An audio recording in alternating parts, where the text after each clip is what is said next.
إذا ركب في السفينة خرقها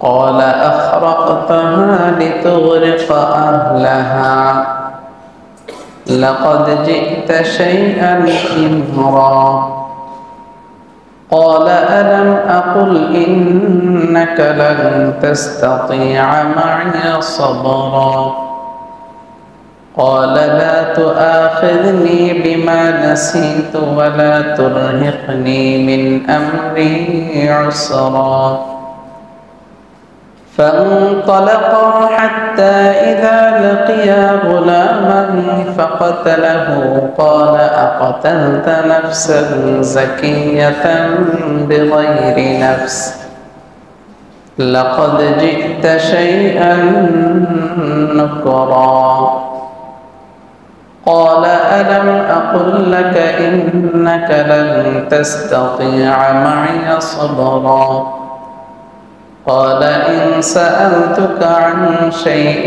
بعدها فلا تصاحبني قد بلغت من لدني عذرا فانطلقا حتى إذا أتيا أهل قرية استطعما أهلها فأبوا أن يضيفوهما فوجدا فيها جدارا يريد أن ينقض فأقامه قال لو شئت لاتخذت عليه أجرا صدق الله مولانا العظيم وصدق رسوله النبي الكريم ونحن على ذلك لمن الشاهدين والشاكرين والحمد لله رب العالمين محترم حاضرين আমরা সূরাতুল কাহফের তাফসীর শুনছিলাম দীর্ঘদিন যাবত।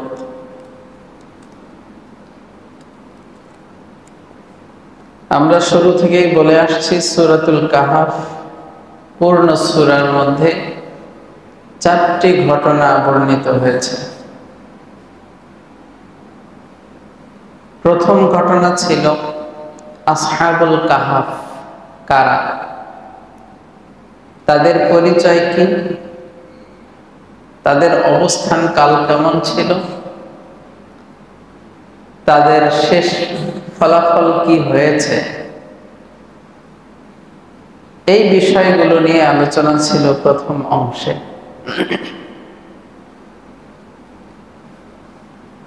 আর এই সূরার মুখ্য উদ্দেশ্য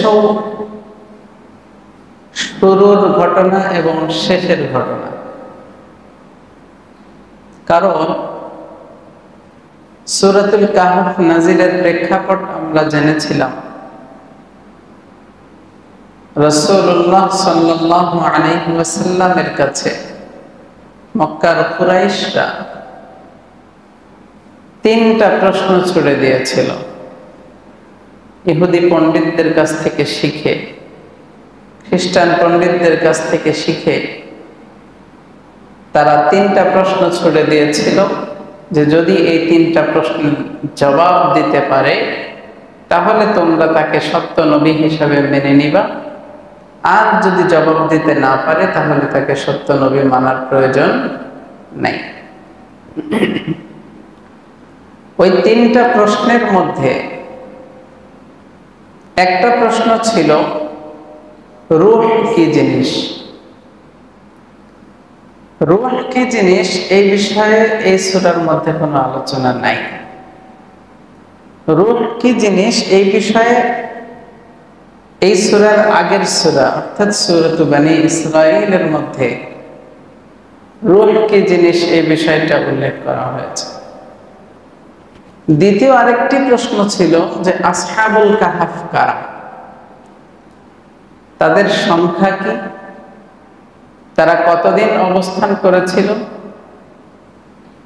তাদের শেষ পরিণতি কি হয়েছে।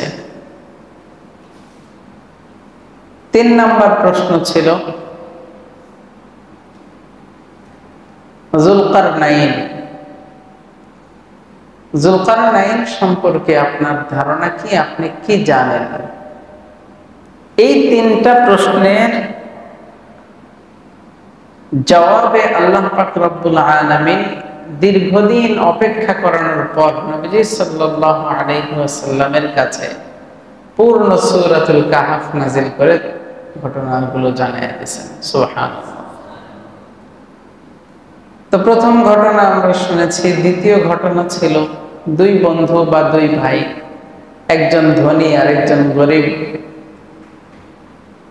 দুইজনের মধ্যে কথোপকথন কেমন ছিল, তাদের আত্ম অহমিকা কেমন ছিল, ওই বিষয়গুলো আমরা আলোচনা শুনেছি।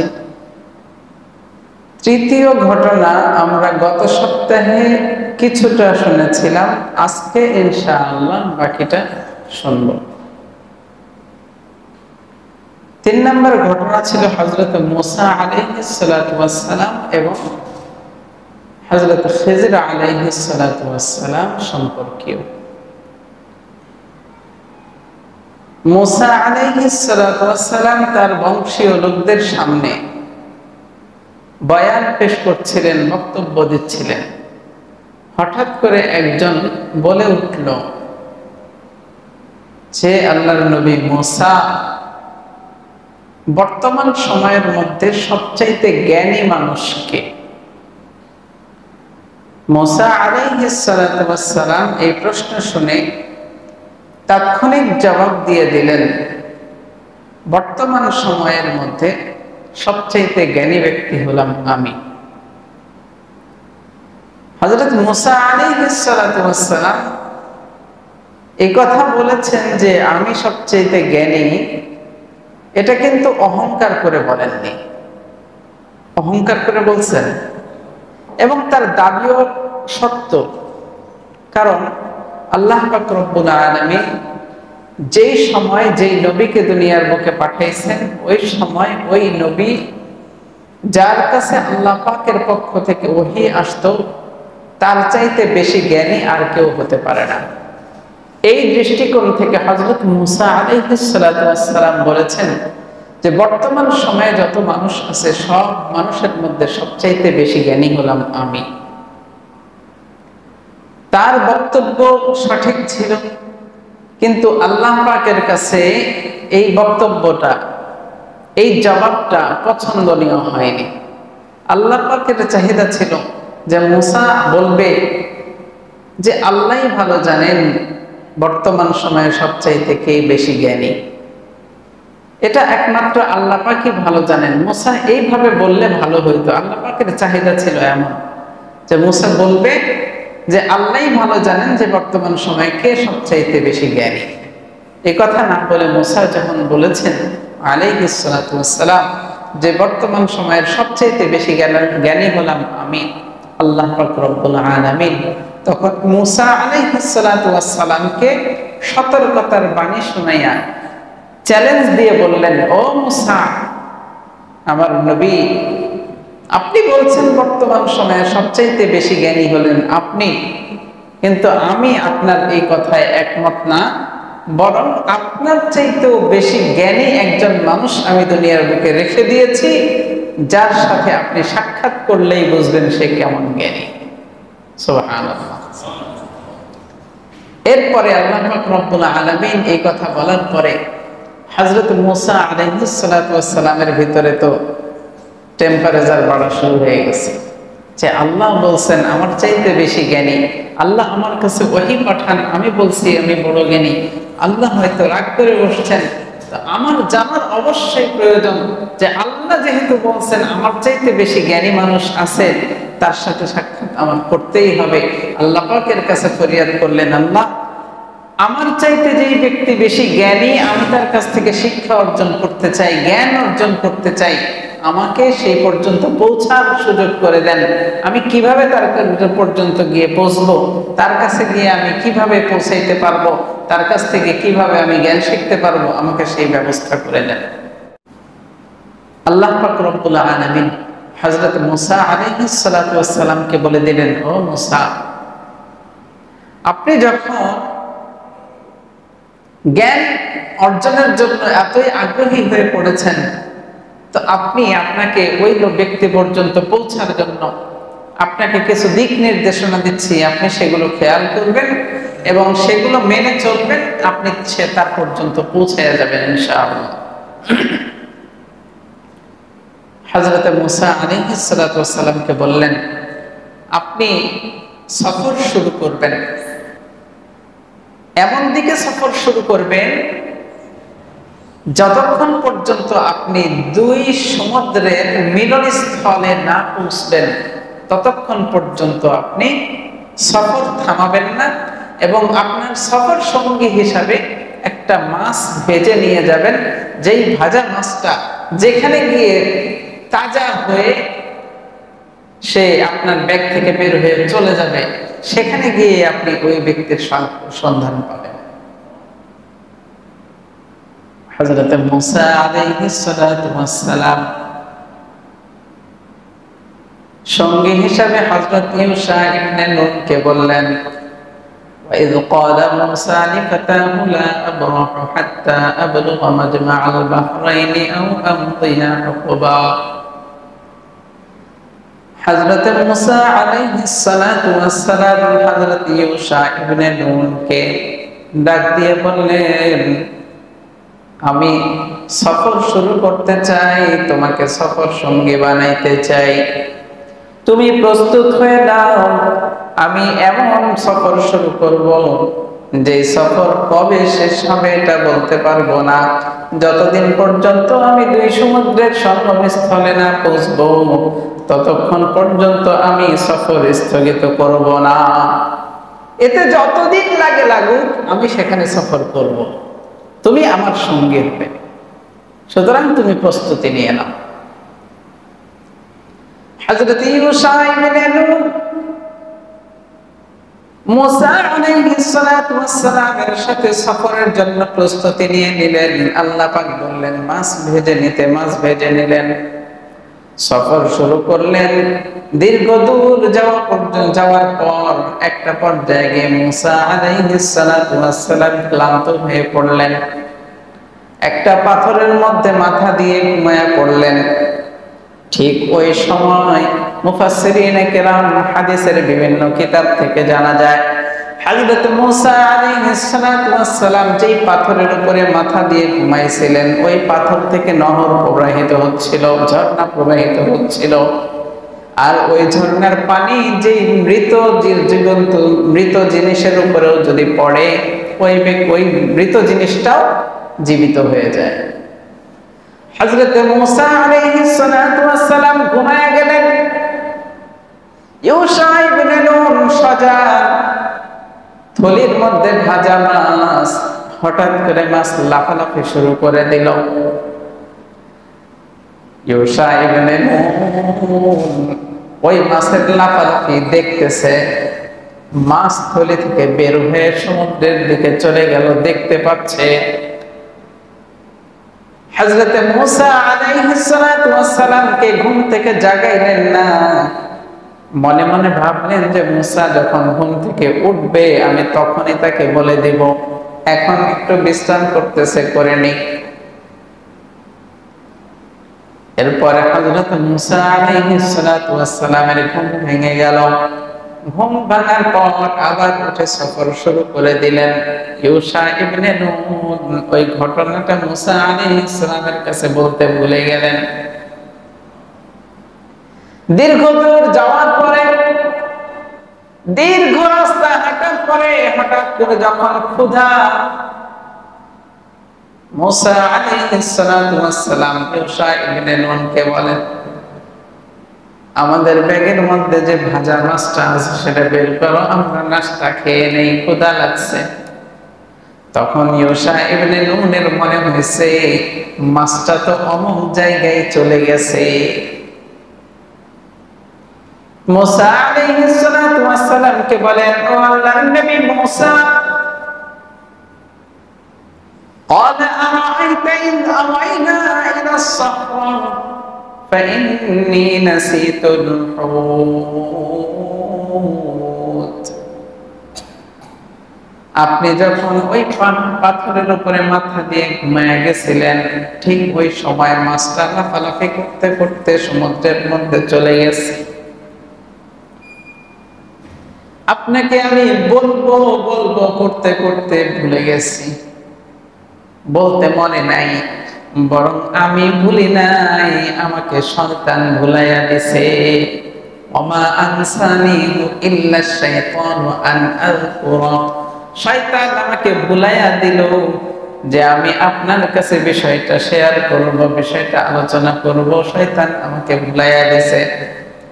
হযরতে মূসা আলাইহিস সালাতু ওয়াস সালাম ইউশা ইবনে নূনকে বলেন, যেই জায়গায় মাছ জীবিত হয়ে সমুদ্রের মধ্যে চলে গেল, ওই জায়গায় আমাদের লক্ষ্য স্থান। আল্লাহ পাক আমাকে ওই জায়গার ব্যাপারে বলছেন, চলো আমরা আবার ফিরে যাইতে হবে। দুইজন কথা বলতে বলতে আবার সেই জায়গায় পৌঁছলেন।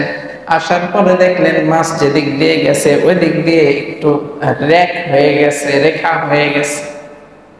সমুদ্রের মধ্যে যেদিক দিয়ে গেছে সমুদ্রের পানিগুলো স্থির হয়ে রাস্তা হয়ে গেছে। হযরত মূসা আলাইহিস সালাতু ওয়াস সালাম ওই রাস্তা দিয়ে চলে গেলেন। নদীর সমুদ্রের মধ্যে গিয়ে দেখলেন একজন মানুষ চাদর মুড়ি দিয়ে শুয়ে আছে। মূসা আলাইহিস সালাতু ওয়াস সালাম তাকে সালাম দিলেন, আসসালামু আলাইকুম ওয়া রাহমাতুল্লাহ। প্রথম সালামে খিজর আলাইহিস সালাতু ওয়াস সালাম কোনো জবাব দেননি। দ্বিতীয়বার আবার সালাম দিলেন। সালাম দেওয়ার পর হযরত খিজর আলাইহিস সালাতু ওয়াস সালাম বলেন, এই জনমানব শূন্যহীন এলাকার মধ্যে আবার সালাম আসে কোথায় থেকে? কে সালাম দেয়? হযরত মূসা আলাইহিস সালাতু ওয়াস সালাম বলেন, আমি মূসা আপনাকে সালাম পেশ করেছি। বলে, কোন মূসা? বলে, আমি বনি ইসরাইলের মূসা। বলে, আপনি এখানে কেন? মূসা আলাইহিস সালাম বলেন, আল্লাহ পাক রব্বুল আলামিন আপনার কাছে আমাকে পাঠিয়েছেন। আমাকে আল্লাহ পাক জানাইয়া দিয়েছেন আমার চাইতেও বেশি জ্ঞানী মানুষ আপনি। এই জন্য আপনার কাছে আমি কিছু জ্ঞান অর্জনের জন্য আসছি। আপনাকে আপনার সঙ্গে থেকে আমাকে একটু জ্ঞান দান করেন। হযরত খিজর আলাইহিস সালাতু ওয়াস সালাম তখন মূসা আলাইহিস সালাতু ওয়াস সালামকে লক্ষ্য করে বলেন, ও আল্লাহর নবী মূসা, আল্লাহ পাক রব্বুল আলামিন ধর্মীয় বিষয়ে যে জ্ঞানগুলো আপনাকে আল্লাহ পাক দান করছেন, এর অনেক কিছুই আমাকে আল্লাহ পাক জানান নাই, আমাকে শিখান নাই। কিন্তু আল্লাহ পাক আমাকে এমন কিছু জ্ঞান দান করছেন যেগুলো আপনাকে আল্লাহ পাক শেখায় নাই। সুবহানাল্লাহ। আপনাকে যে জ্ঞানগুলো আল্লাহ পাক দান করছেন ওগুলো আমাকে দেন নাই, আবার আমাকে যে জ্ঞানগুলো দিয়েছেন সেগুলো আপনাকে আল্লাহ পাক দেন নাই। সুতরাং আপনি যে আমার সাথে সফর করতে চাইতেছেন, আমার কাজের মধ্যে তো আমার কাজ দেখে তো আপনার কাছে উল্টা পাল্টা মনে হবে। আপনি তো ধৈর্য ধরতে পারবেন না, আপনি সহ্য করতে পারবেন না। আর আপনি সহ্য করবেনই বা কিভাবে যে বিষয়ের জ্ঞানই আপনাকে দেওয়া হয়নি, যে বিষয়ের ব্যাপারে কোনো ধারণাই আপনাকে দেওয়া হয়নি, আপনি এই বিষয়গুলো সহ্য করবেন কিভাবে? ওয়া কাইফা তাসবিরু আলা মা লাম তুহিত বিহি খুবরা, ওই বিষয় সম্পর্কে আপনি কিভাবে ধৈর্য ধারণ করবেন বা কিভাবে আপনি মেনে নেবেন যে বিষয়ের কোনো ধরনের কোনো জ্ঞানই আপনাকে দেওয়া হয়নি?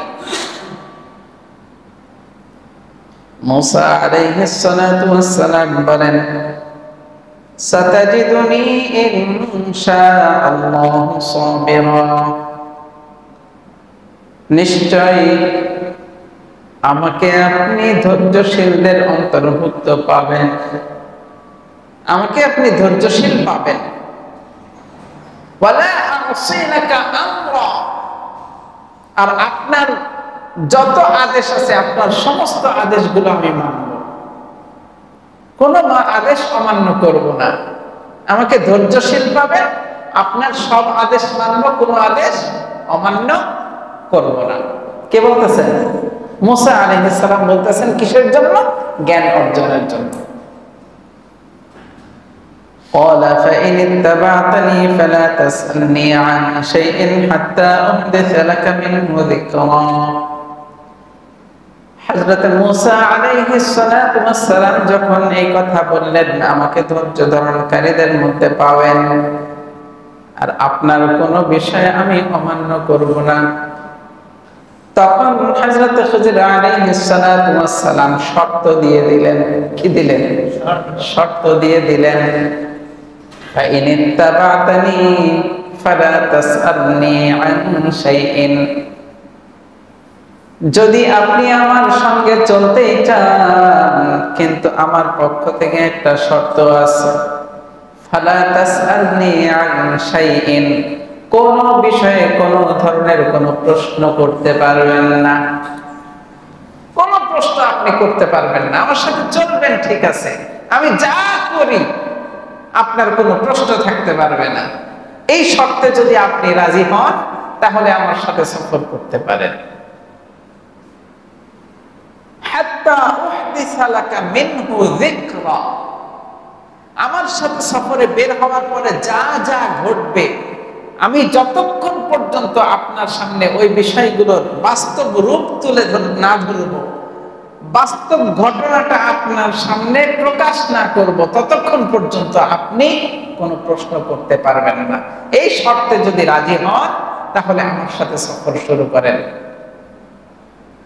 হযরত মুসা আলাইহিস সালাতু ওয়াস সালাম সাদরে গ্রহণ করে নিলেন, পথ চলতে শুরু করলেন। ফানতালাকা, পথ চলা শুরু করলেন।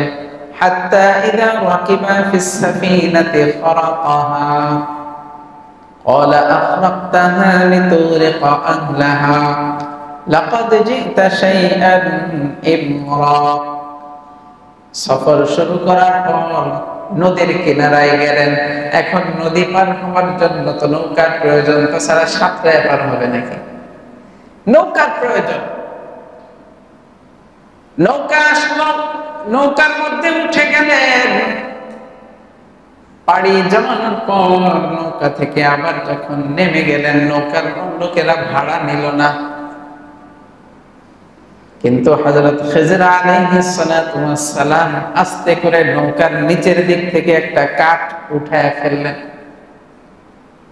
আচ্ছা বলেন তো, নৌকার নিচে থেকে যদি কাঠ উঠায় ফেলে নৌকাটা সচল থাকবে না ডুবে যাবে?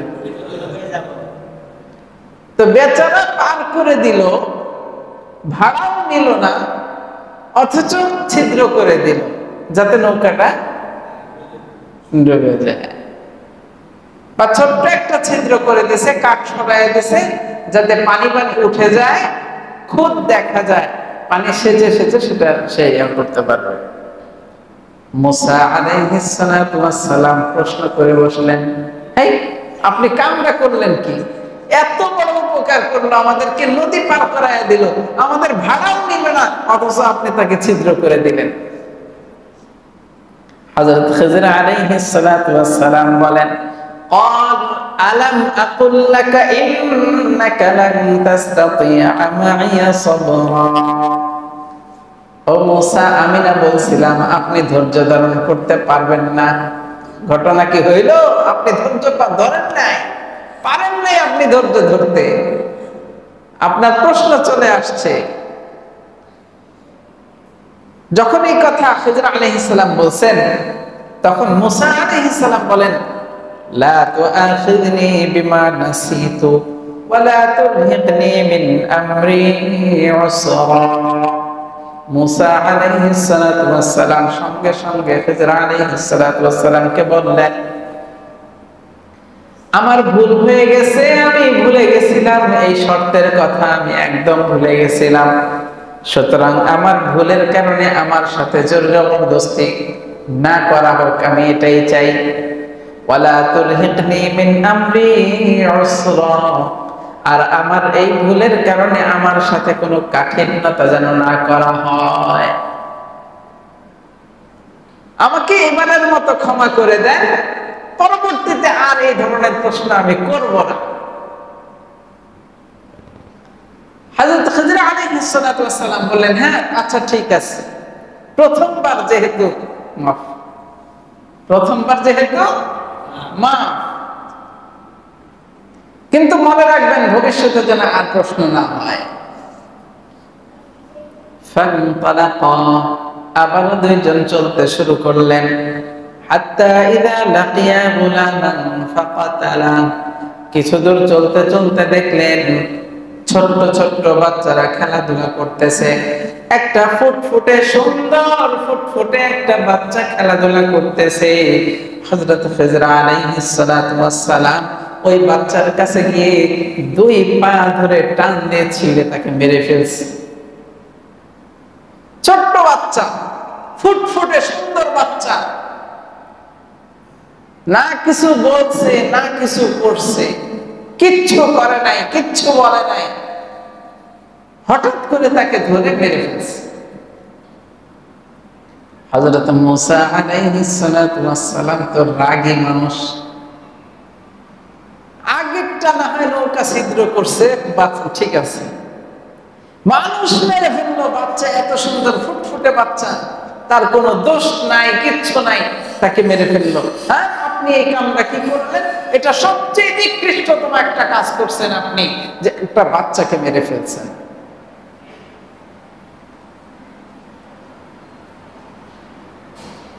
قال أقتلت نفسا زكية بغير نفس لقد جئت شيئا نكرا, আপনি অন্যায়ভাবে এই ছোট্ট বাচ্চাটিকে মেরে ফেললেন, এর চাইতে নিকৃষ্টতম আর কোনো কাজ হতে পারে না। হযরত মূসা আলাইহিস সালাম খিজর আলাইহিস সালাতু ওয়াস সালামকে এই কথা বললেন।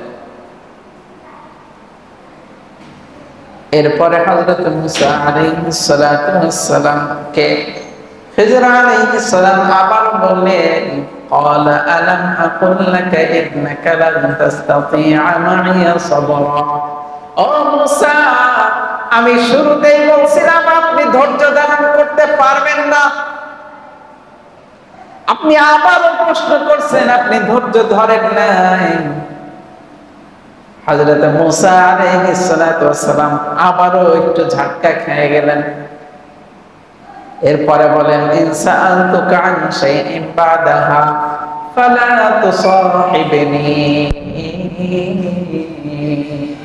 মূসা আলাইহিস সালাতু ওয়াস সালাম বলেন, ইন সাআলতুকা আন শাইইন বাদাহা, আমি এবারও আপনার কাছে ক্ষমা চাই, আমাকে এবারের জন্য ক্ষমা করে দেন, এর পরবর্তীতে আর কোনো প্রশ্ন করব না।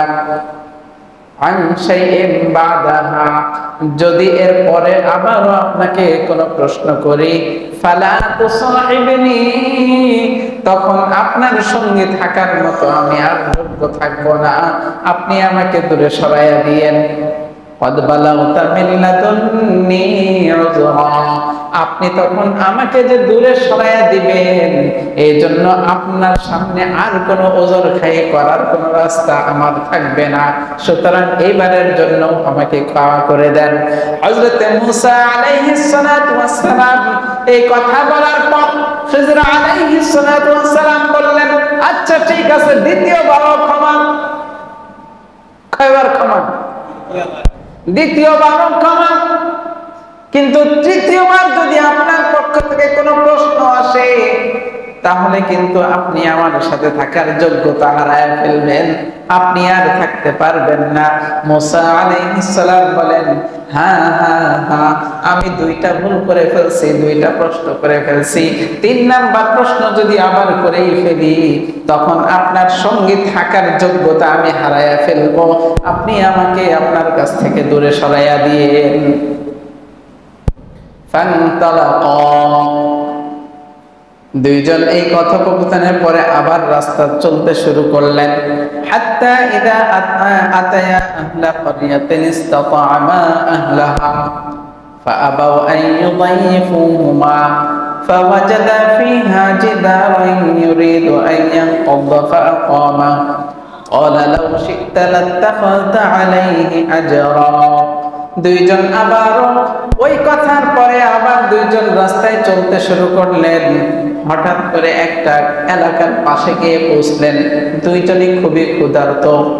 কি? দুইজনে খুবই ক্ষুধার্ত, মানে ক্ষুধার জ্বালায় আর হাঁটতেও পারতেছে না, এমন অবস্থা হয়ে গেছে। ওই এলাকার লোকজনের কাছ থেকে, লোকজনদের বাড়ির মধ্যে গিয়ে খাবার চাইলেন, আমাদেরকে একটু খাবার দাও, আমরা খুবই ক্ষুধার্ত। কেউ খাবার দেয় না, বরং তাদেরকে দেখে আরো গেট লাগাইয়া দেয়। আছে না এরকম মানুষ? আছে কি নাই? গত বছর বা এর আগের বছরের বন্যা দুর্গতিদের এলাকা যেগুলো ছিল, এখানের কিছু খবর আমরা পাইছি, আমরা অনেকেই দেখছি। নিজেরা বাড়ির মধ্যে খাবার দাবারের ব্যবস্থা করে রাখছে, আশপাশের বাড়িগুলো ডুবে গেছে, তারা দোতলার ছাদের মধ্যে বসে নিজেদের খাবারের ব্যবস্থা করতেছে। আশপাশের মানুষগুলোর অবস্থা এতটা দুর্গতি, কিন্তু তাদের খোঁজও নিচ্ছে না। অনেক মানুষ এমন আছে, নিজে ঠিকঠাক মতো সবকিছু চলতেছে, আমার সবকিছু অতিরিক্ত আছে, কিন্তু একজন গরিব মানুষ যে খাইতে পাচ্ছে না, দরজায় গিয়ে কড়াঘাত করতেছে, দরজাও খোলে না। আছে না নাই? এমন বহু মানুষ আছে। তো ওই যেই গোত্রের কাছে গেছিল, ওই গোত্রের মানুষগুলা হলো একটু কৃপণ টাইপের। কৃপণ টাইপের মানে খাবার তো দিবে না, থাকার জন্য জায়গা দিবে না, বসতেও দিবে না, এমন একটা অবস্থা। তো দুইজন ওই এলাকার মধ্যে গেলেন, খাবার চাইলেন, খাবার দিল না। ইস্তাতাআনা আহলাহা, পরিবারের মানুষদের কাছ থেকে খাবার চাইলেন, পানীয় চাইলেন। ফাআবাউ, তারা অস্বীকার করলো। আইয়ুদাইফুহুমা, তাদেরকে মেহমানদারি করতে, তারা অস্বীকার করলো যে না, আমাদের দ্বারা সম্ভব না, আমরা পারবো না। ঠিক ওই অবস্থাতেই ওই এলাকার মধ্যেই ফাওয়াজাদা ফিহা জিদারান ইউরিদু আইয়ানকাব্বা ফাআকামা, হযরত খিজর আলাইহিস সালাতু ওয়াস সালাম এবং মূসা আলাইহিস সালাতু ওয়াস সালাম ওই এলাকা দিয়ে যখন বের হয়ে যাচ্ছিলেন, হঠাৎ চোখের সামনে পড়লো একটা দেয়াল, একটা বাড়ির দেয়াল বাঁকা হয়ে গেছে, আর কিছুদিন গেলে হয়তো পড়েই যাবে। হযরত খিজর আলাইহিস সালাতু ওয়াস সালাম মূসা আলাইহিস সালাতু ওয়াস সালামকে বলেন, আসলে আমরা এই দেয়ালটা সোজা করে দেই। মূসা আলাইহিস সালামের ভিতরে তো রাগ, এলাকার মানুষের কাছে খাবার চাইলাম, খাবার দিল না, আবার ওদের দেয়াল বাঁকা হয়ে গেছে, দেয়াল সোজা করার জন্য আমাকে ডাকে, তো কিছু বলতেছে না। তো দেয়াল যখন সোজা করা হয়ে গেছে, সারাদিন কষ্ট করে ক্ষুধার তাড়নায় আর দাঁড়াইতে পারতেছে না, দেয়াল সোজা করে দেওয়ার পরে খিজর আলাইহিস সালাতু ওয়াস সালাম হাঁটা শুরু করছে। মূসা আলাইহিস সালাতু ওয়াস সালাম সহ্য করতে না পেরে বলতেছে, আমরা এত ক্ষুধার্ত, এই এলাকার মানুষদের কাছে খাবার চাইলাম, খাবার তো দিলই না, বরঞ্চ আপনি তাদের কাছে এসে তাদের এই ঘরের দেয়ালগুলো সোজা করে দিলেন, এর বিনিময়ে হইলেও তো কিছু চাইতে পারতেন। আমরা ক্ষুধার্ত, আমরা কাজ করছি, এর বিনিময়ে চাইলেও তো আপনি চাইতে পারতেন, আপনি এটা কেন করলেন না? প্রশ্ন করছে কয়টা? আর থাকার সুযোগ আছে? আর সাথে থাকার সুযোগ নাই।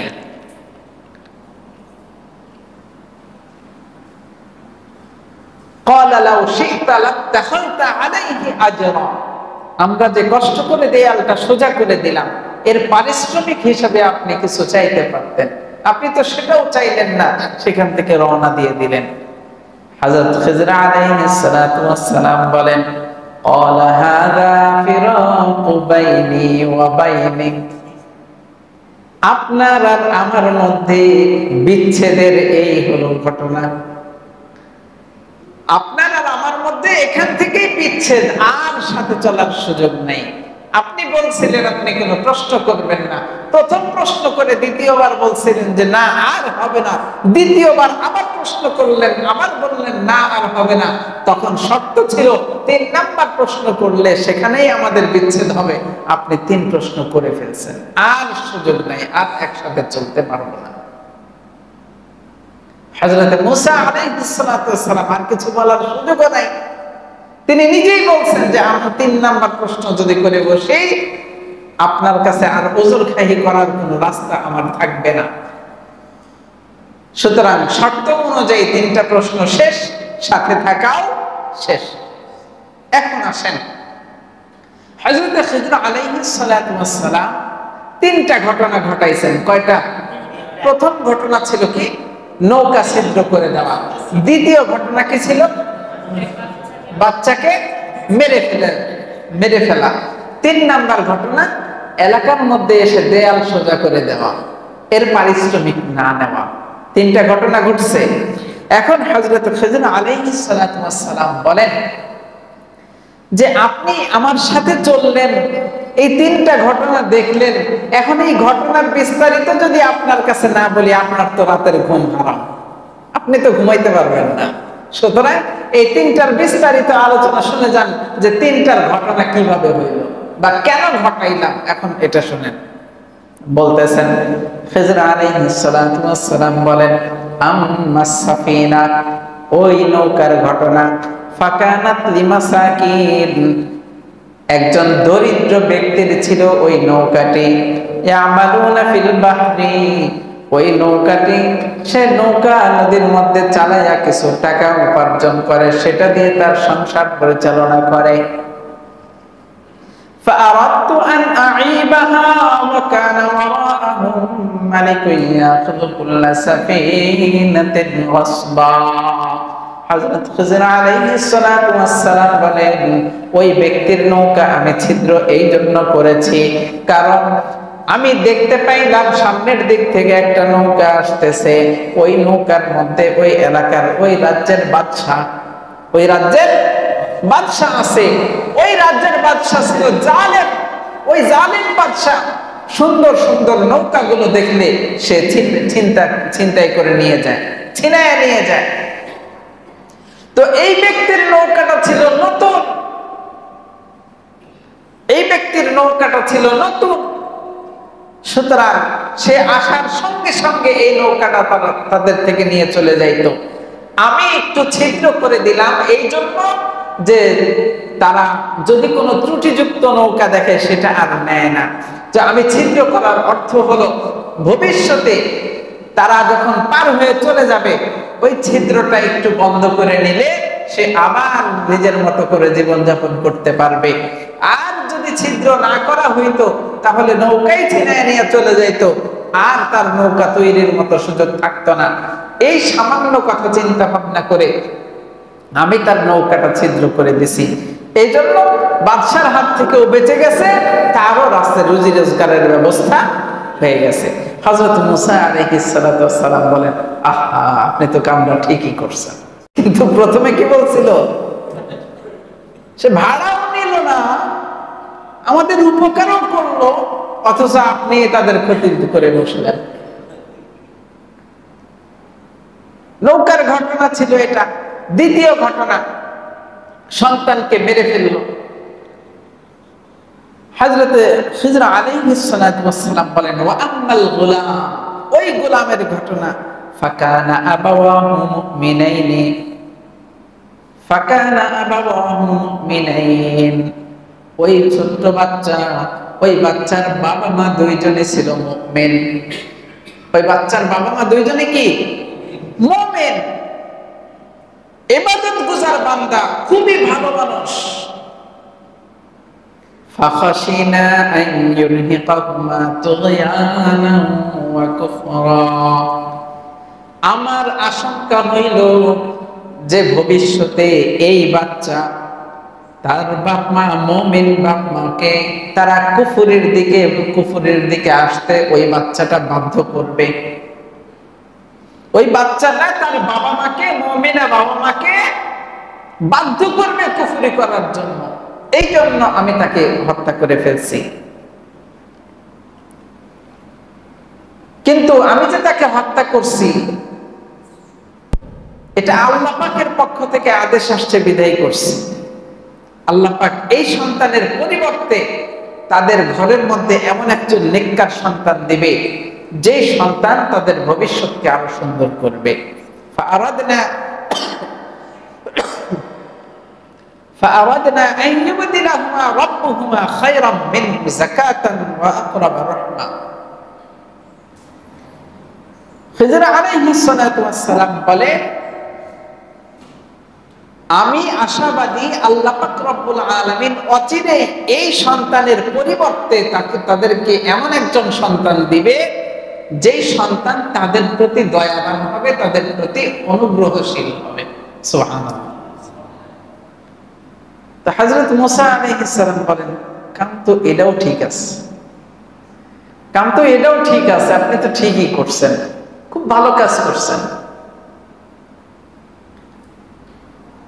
এরপরে হযরত খিজর আলাইহিস সালাতু ওয়াস সালাম বলেন, ওয়া আম্মাল জিদার, ওই দেয়ালের ঘটনা, ফাকানা লিগুলামাইনি ইয়াতীমাইনি ফিল মাদিনা, ওই জনপদের মধ্যে ওই দেয়ালটা, যে দেয়ালটা আমরা ঠিক করে দিলাম, ওই জনপদের মধ্যে ওই দেয়ালের মালিক হলো দুইজন নাবালেগ সন্তান। কে? দুইজন নাবালেগ সন্তান। ওয়া কানা তাহতাহু কানজুল লাহুমা, হযরত খিজর আলাইহিস সালাতু ওয়াস সালাম বলেন, এই দেয়ালের নিচে তার পূর্বপুরুষরা, এতিম যে সন্তান দুইজন, তার পূর্বপুরুষরা দেয়ালের নিচে খাজানা রেখে দিয়েছেন। ওয়া কানা তাহতাহু কানজুল লাহুমা, তাদের জন্য সম্পদ রেখে দিয়েছেন, যাতে ভবিষ্যতে তারা বড় হয়ে, ভবিষ্যতে তারা বালেগ হয়ে সেই সম্পদগুলো গ্রহণ করে, সেগুলো দিয়ে তারা জীবন যাপন করে। এই জন্য তার বাবা মা তাদের জন্য ওই ব্যবস্থা করে রাখছেন, এবং তাদের বাবা মা ছিল খুবই নেককার। ওয়া কানা আবুহুমা সালিহা, তাদের বাবা মা দুইজনই ছিল নেককার, সালেহ বান্দা। فأراد ربك أن يبلغا أشدهما ويستخرجا كنزهما, আল্লাহ পাক রব্বুল আলামিন ইচ্ছা করলেন যে তারা যখন বালেগ পরিণত হবে তখন সেখান থেকে সেই মালগুলো গ্রহণ করবে। রাহমাতান মির রাব্বিক, এটা হলো আল্লাহ পাকের পক্ষ থেকে রহমত, আপনার রবের পক্ষ থেকে রহমত। ওয়া মা ফাআলতুহু আন আমরি, ও মুসা, আমি যে কাজগুলো করলাম, নৌকা ছিদ্র করে দিলাম, সন্তানকে মেরে ফেললাম, দেয়াল সোজা করে দিলাম, এই একটা কাজও আমার ব্যক্তিগতভাবে করি নাই। ওয়া মা ফাআলতুহু আন আমরি, আমি আমার পক্ষ থেকে একটা কাজও করি নাই। যালিকা তা'ওয়িলু মা লাম তাসতি' আলাইহি সাবরা, এই সবগুলো কাজ আল্লাহ পাক রব্বুল আলামিন আমাকে সঙ্গে সঙ্গে ইশারা দিয়েছেন, আমি আল্লাহ পাকের কথা বাস্তবায়ন করার জন্য এই কাজগুলো করছি। যালিকা তা'ওয়িল, এটাই হলো আপনার সেই তিনটা ঘটনার ব্যাখ্যা। মা লাম তাসতি' আলাইহি সাবরা, যেই বিষয়গুলোর ক্ষেত্রে আপনি ধৈর্য ধারণ করতে পারেন নাই। হযরত রাসূল আকরাম সাল্লাল্লাহু আলাইহি ওয়াসাল্লাম সাহাবায়ে কেরামদের সামনে এই ঘটনার পরে, এই ঘটনা আল্লাহর রাসূল সাল্লাল্লাহু আলাইহি ওয়াসাল্লামের সামনে আসার পরে আফসোস করে বলেছিলেন যে হায়, মুসা আলাইহিস সালাতু ওয়াস সালাম যদি আর একটু ধৈর্য ধারণ করত তাহলে আমরা আরো কিছু জানতে পারতাম। সুবহানাল্লাহ। এবং একথাও বলছেন সাহাবায়ে কেরামদের সামনে যে মুসা আলাইহিস সালাতু ওয়াস সালাম যদি এই জামানায় আসতো তাহলে আল্লাহ পাক রব্বুল আলামিন আমার উম্মত বানায় আনতো। সুবহানাল্লাহ। মুহতারাম হাজিরিন, এই ছিল হযরত মূসা এবং খিজর আলাইহিস সালাতু ওয়াস সালামের ঘটনা। আল্লাহ পাক রব্বুল আলামিন দুনিয়ার বুকে কাকে কতটুকু জ্ঞান দান করছেন এটা কে জানে? আল্লাহ পাক নিজেই জানেন। কেউ বলতে পারবে না আমি তার চাইতে বেশি জ্ঞানী, আমি তার চাইতে বেশি জ্ঞানী। হ্যাঁ, আমি এক বিষয়ে হইতে পারি আমার কাছে জ্ঞান বেশি, আরেকজনের কাছে ভিন্ন বিষয়ে আরো জ্ঞান বেশি আছে। আছে না নাই? আছে। এই জন্য কেউ দাবি করতে পারবে না যে আমি পৃথিবীর সবচাইতে বেশি জ্ঞানী, আমি আমার এলাকার সবচাইতে বেশি জ্ঞানী, আমি আমার পরিবারের সবচাইতে বেশি জ্ঞানী। কারো দাবি করার সুযোগ আছে? কারো দাবি করার সুযোগ নেই। আর এটা তো দাবি করা তো এখন বর্তমান সময়ে এটা সুযোগ না, এটা ইচ্ছায় পরিণত হয়েছে যে অবশ্যই আমি আগ্রহী, আমি দাবি করতেই পারি, আমার দাবি করাই লাগবে, আমি নেতা, আমি খেতা, আমি এটা, আমি অমুক, আমি অমুক, আমি তমুক। এটা না বললে আমাদের রাত্রেবেলা ঘুম হয় না, যে সারাদিন গেল এই কথাটা বলতে পারলাম না, আগামীকালকে সকালবেলা বলবো। আসলে নাই? তো এই চিন্তা ভাবনা থেকে আমাদেরকে বেরিয়ে আসতে হবে। যদি আল্লাহ পাক রব্বুল আলামিনের সেই নৈকট্যশীল বান্দা হইতে চাই, তাহলে এই ঘটনা থেকে আমাদের শিক্ষা নিয়ে আমাদের বাস্তব জীবনে এর থেকে ফিরে এসে আমাদের বাস্তব জীবনকে আরো সুন্দর মণ্ডিত করা লাগবে। আল্লাহ পাক আমাদেরকে তৌফিক দান করেন। আমরা চেষ্টা করবো তো ইনশাআল্লাহ। আল্লাহ পাক আমাদেরকে তৌফিক দান করেন ইনশাআল্লাহ। আগামী সপ্তাহে আমরা সেই যে কাফের মুশরিকদের পক্ষ থেকে 3টা প্রশ্ন ছিল, এই 3টা প্রশ্নের শেষ প্রশ্নের জবাব ইনশাআল্লাহ আমরা আগামী সপ্তাহে শুনবো। আল্লাহ পাক আমাদেরকে তৌফিক দান